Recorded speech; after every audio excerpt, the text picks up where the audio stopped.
See, I'd like to just correct a couple of things. First off, the tax cuts for the billionaires, that tax cut benefited the middle class the most of any group. That's just a fact. It also created more tax revenue than any other tax cut in history.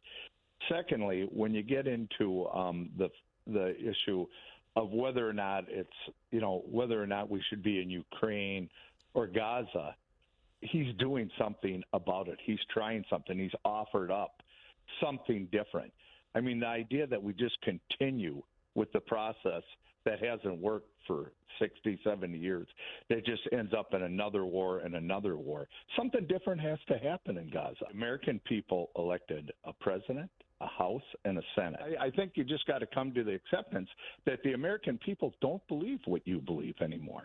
Liberalism has been killed because it was lunacy. A lot of it was. Have a good day. You too.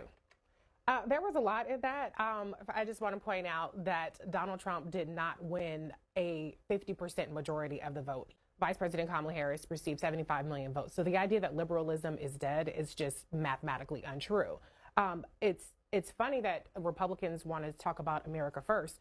Colonizing Gaza is not America first. Colonizing El Salvador, which is essentially what we would be doing by shipping migrants who are undeportable anywhere else, is not America first. Buying Greenland is not America first. Making Canada the 51st state is not America first. And so there are all these contradictions in the so-called America first policy.